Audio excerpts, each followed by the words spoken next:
오늘 하나님께서 맡겨주신 직임을 다하고 은퇴하시는 네 분의 은퇴자들, 우리 장국진 장로님, 그리고 성경수 집사님, 그리고 송기대 집사님, 그리고 우리 김순자 권사님, 정말 수고 많으셨습니다.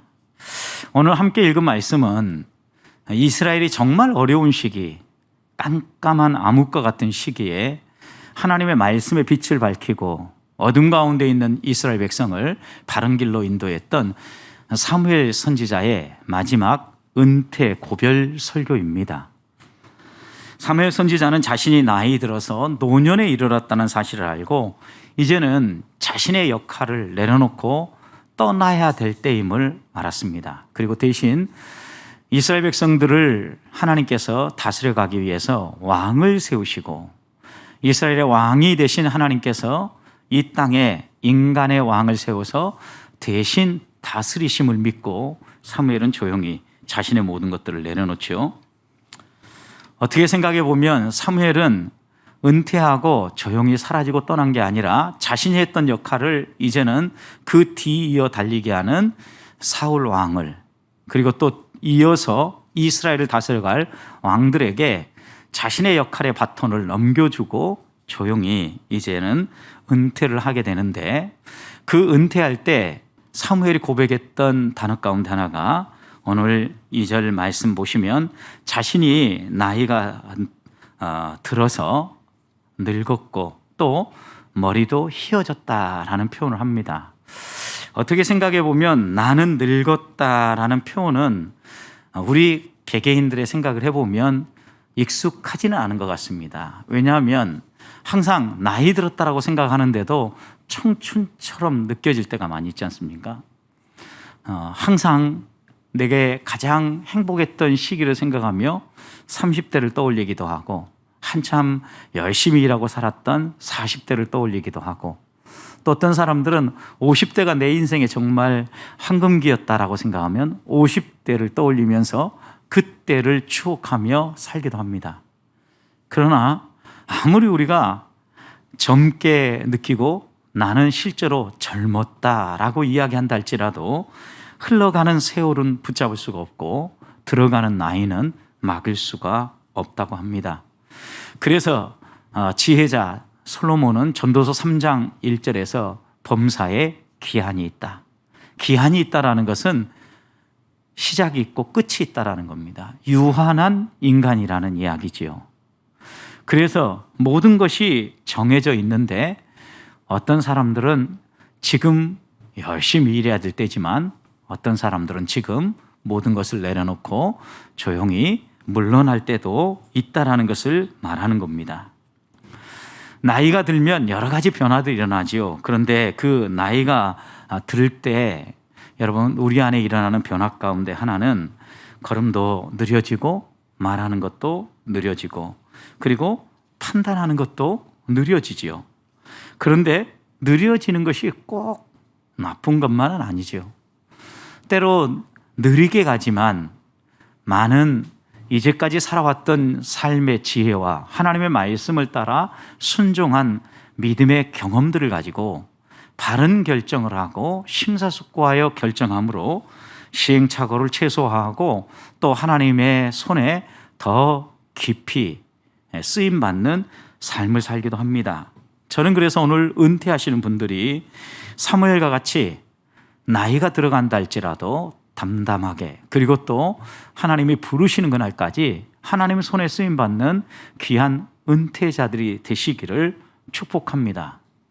늙어서 나이가 희어졌다라고 얘기하는데 늙어가는 모습에 대해서 전도서 12장 5절에서는 이렇게 얘기합니다.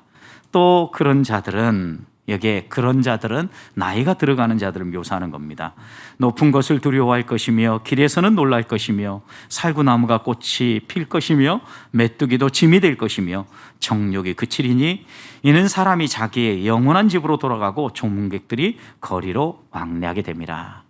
여러분, 하나님의 순리를 따라서 나이가 들어가면 높은 곳을 두려워한다는 거예요. 젊었을 때는 여러분 고공점프도 하고 또 놀이동산에 가서 푹 떨어지는 이런 여러 놀이기구들도 잘 타지만 나이가 들어가면 야, 돈 주고 왜 저 고생을 하지? 이렇게 생각을 하잖아요. 높은 곳이 불편하고 높은 곳이 두려워진다라는 거예요. 또 길에서도 놀란다 그랬습니다. 제가 지난번 한 어른을 만났더니 옆에 지나가는 사람이 너무 빨리 지나가지고 깜짝 놀라서 주저앉았다라는 거예요. 그래가지고 주저앉았는데 고관절이 금이 가버린 거예요. 그래서 병원에 입원해가지고 옆에 지나가는 사람이 무슨 죄입니까? 그 사람이 좀 빨리 지나간 거죠. 쑥 지나갔는데 그것 때문에 놀래가지고 주저앉았는데 고관절뼈가 금이 가서 고생을 하시는 것을 본 적이 있습니다. 이렇게 길에서도 아무것도 아닌데 그냥 놀래는 나이가 들어간다는 겁니다. 살구나무에 꽃이 피었다라는 것은 머리카락이 휘어졌다라는 것을 이렇게 은유적으로 표현한 겁니다. 메뚜기도 짐이 된다고 했습니다. 여러분, 메뚜기가 무슨 무게가 있습니까? 그런데 이런 메뚜기도 짐이 될 날이 온다라는 거예요. 그리고 세상의 정욕이 그치는 나이가 온다는 거죠. 실제로 이렇게 하나님 앞에서 나이 들어가는 믿음의 선배들 생각해 보십시오. 야곱도 나이가 들어갈 때 자기의 인생을 되돌아보면서 하나님 앞에서 내 인생길이 어떻게 지나왔는가에 대해서 애굽의 왕에게 가서 이야기했죠. 자기의 그 인생길이 참 힘들고 고생스럽고 험난한 길이었다라고 고백하지만 결국 이 길 가운데서 자신을 인도하신 하나님에 대해서 이야기를 하지 않습니까?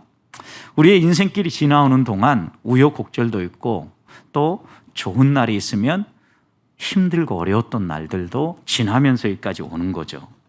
그래서 마치 살구나무에 꽃이 피는 것처럼 우리 인생에 연륜이 하나하나씩 묻어나는데 그것이 바로 성경에서는 흰머리, 백발이라고 이야기를 하지요. 흰머리는 늙어지는 모습을 육체적인 측면에서 되돌아본다면 기력이 쇠하고 힘이 빠져나간 증거가 흰머리로 드러나기도 합니다. 그런 점에서 슬픈 생각도 들고 이제 내가 별 힘을 쓸 수 없는 나이가 되어간다는 아쉬움도 남습니다.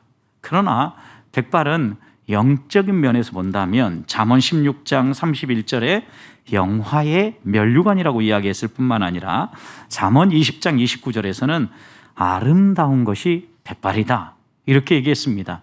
왜냐하면 나이가 들어가는 것에 하나님께서 아주 중요한 의미를 우리에게 말씀하고 있는 거죠. 나이 들어가는 어른들에게 하나님이 주신 여러 가지 약속이 있는데 이사야 46장 4절 보면 이런 약속을 주셨습니다. 너희가 노년에 이르기까지 내가 그리하겠고 백발이 되기까지 내가 너희를 품을 것이라. 내가 지었은즉 내가 업을 것이요 내가 품고 구하여내리라. 여러분, 나이가 들어가면 힘쓰기 어렵고 여러 가지 위험 가운데 노출될 때 두렵까지 합니다. 그렇지만 하나님이 우리에게 뭐라고 얘기합니까?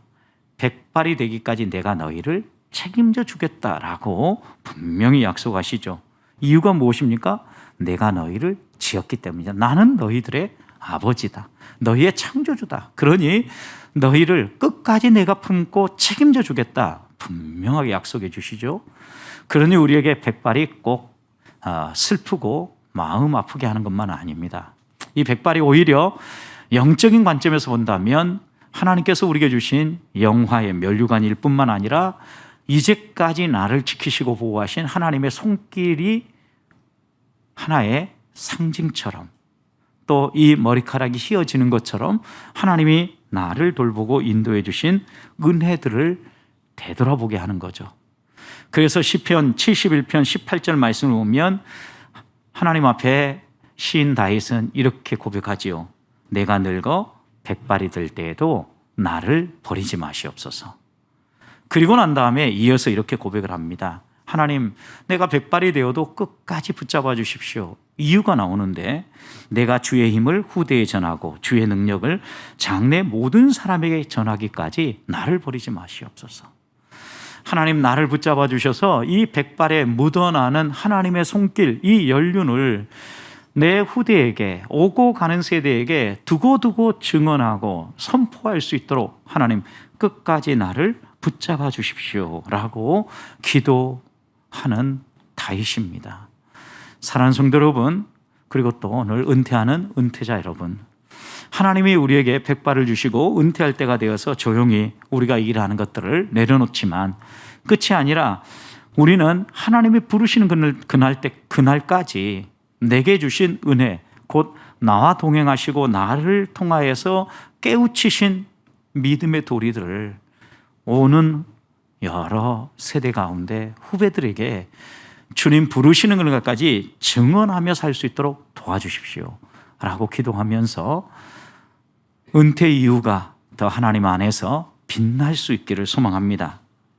그런데 이렇게 꼭 나이가 들어서 머리카락이 휘어진 것만 끝이 아니라 오늘 사무엘 선지자는 본인이 물러나면서 이 이스라엘 백성들에게 고별 설교를 하며 당부를 합니다. 누구보다도 자신은 깨끗하게 살아왔음을 먼저 이야기하죠. 3절 말씀 보십시오. 내가 여기 있나니 여호와가 그의 기름 부은 자 앞에서 내게 대하여 증언하라. 그러면서 이렇게 얘기해요. 내가 누구의 소를 빼앗았느냐? 빼앗은 적이 없다는 거죠. 내가 누구의 나귀를 빼앗았느냐? 그런 적이 없다는 거죠. 내가 속였느냐? 또 누구를 압제했느냐? 내 눈을 흐리게 하는 뇌물을 누구의 손에서 받았느냐? 적어도 은퇴할 때까지 하나님 앞에서 부끄럽지 않게 사무엘 선지자는 자신의 맡겨주신 공직을 수행함에 있어서 청렴결벽하게 충성스럽게 마무리하고 있다라고 고백하고 있는 겁니다. 남부럽지 않게 산다. 그리고 사람들 앞에서 부끄럽지 않게 내 삶을 마무리한다. 정말 귀중한 것이죠. 그래서 사무엘 선지자는 이렇게 마무리하면서 이어지는 19절부터 25절 말씀을 보면 고별 설교를 합니다. 하나님 백성답게 살라는 거예요. 세 가지 당부를 하죠. 내가 그랬던 것처럼 너희들도 하나님만 섬겨라.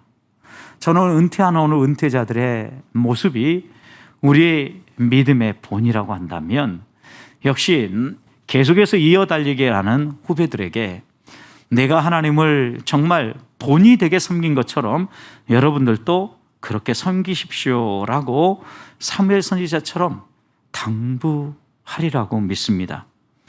우리가 하나님 자녀 되기를 거부한다고 하면 우리는 하나님의 자녀가 아니라 세상의 자녀가 될 것이고 우상의 자녀가 될 것이고 사탄의 자녀가 될 겁니다. 그렇다면 우리는 하나님 앞에서 바른 선택을 해야 됩니다. 신앙에는 회색지대가 없기 때문입니다. 하나님을 섬기든 아니면 우상을 섬기든 우리는 둘 중에 하나를 섬기게 되어 있습니다. 그래서 바울은 고린도후서 6장 16절에서 하나님의 성전과 우상이 어찌 일치할 수 있겠느냐. 하나님을 섬기든지 우상을 섬기든 선택하게 되어 있다는 거죠. 그러면서 바울은 너희는 하나님의 백성이니 하나님의 백성답게 살라고 당부하지 않습니까? 바라기는 우리 은퇴자들이 그렇게 믿음의 본을 보이며 달려왔던 것처럼 우리 모든 성도들도 여호와만을 섬기며 따라가는 성도들이 되시기를 축복합니다. 두 번째 당부입니다. 사무엘 선지자는 기도하기를 멈추지 않겠다. 너희도 기도하기를 멈추지 말아라 라고 당부하죠. 이스라엘을 위해서 기도하기를 멈추는 죄를 범하지 않겠다는 의미가 무엇입니까? 내가 은퇴하고 떠나가지만 그럼에도 불구하고 나는 너희들을 위해서 계속해서 기도하겠다. 기도하기를 멈추지 않겠다라고 이야기하는 거죠. 기도는 하나님이 부르시는 그날까지 계속돼야 될 것입니다. 왜냐하면 영적인 호흡일 뿐만 아니라 하나님을 향한 우리들의 고백의 표현이기 때문입니다. 데살로니가전서 5장 17절에서 쉬지 말고 기도하라고 말씀하시는 이유가 무엇입니까? 하나님 앞에서 우리가 쉬지 않고 기도하기 위해서 하나님에 대한 믿음, 신뢰, 하나님이 부르시는 데까지 흐트르지 않아야 되지 않겠습니까? 그럴 때 우리는 하나님 앞에서 당당하게 살아갈 수 있습니다. 여호수아는 아말렉과 싸울 때 태양을 향하여서 명령하죠. 태양아, 너는 저 아엘론 골짜기에 머물러라. 성도 여러분, 어떻게 이런 담력이 나올 수 있겠습니까? 하나님을 신뢰하고 하나님을 의지하고 하나님을 향한 기도가 멈추지 않으면 하나님의 뜻을 알고 하나님이 주시는 말씀을 따라 자연 세계를 향하여서도 명령할 수 있는 이런 믿음이 나온다는 겁니다. 저는 우리 은퇴자들이 사무엘이 고백한 것처럼 기도하기를 쉬지 않고 주의 교회와 후배들을 위해서 계속해서 기도하고, 또 우리 성도들도 본을 보이며 앞서가는 선배들처럼 항상 기도하며 하나님과 친밀한 교제를 나누는 우리 교회가 되기를 소망합니다. 마지막 세 번째 당부는 하나님의 큰 역사를 기억하라는 겁니다. 우리의 삶 가운데 일하시는 하나님의 손길을 잊지 않고 살라는 겁니다. 사무엘 선지자는 누구보다도 하나님이 함께 하셔서 이스라엘 백성 앞에서 자신이 선지자의 직무를 감당할 수 있었다는 것을 알았습니다. 그러면서 이스라엘 백성들에게도 너희도 하나님께서 너희를 위하여서 일하시는 손길 잊지 말고 이 하나님을 평생 의지하며 살라고 마지막 당부하고 있는 겁니다. 그래서 하나님 앞에서 우리들이 어떻게 살아야 될지 세 가지 분명한 교훈을 남겼는데, 저는 오늘 은퇴하시는 네 분의 은퇴자들뿐만 아니라 또 이 은퇴자들이 계속해서 하나님이 부르시는 그날까지 믿음의 자리를 지키며 나아갈 수 있도록 하나님이 주시는 흰머리, 곧 나와 함께 하시고 여기까지 인도하신 은혜의 손길들에 대하여서 매일 증언하고 또 후배들에게 잘 나눠줄 뿐만 아니라 하나님을 섬기는 일에 본을 보이고 기도의 본을 보이고 하나님의 역사를 기억하며 증언하는데 본을 보임으로 우리 교회 안에 은퇴자들로 말미암아 더 하나님이 영광을 받으시고 또 좋은 선배를 가진 우리 후배들도 하나님 앞에서 부끄럽지 않게 우리의 삶을 살아가는 믿음의 본을 따라 걸어가는 보백교회 성도들이 되시기를 주님의 이름으로 축복합니다.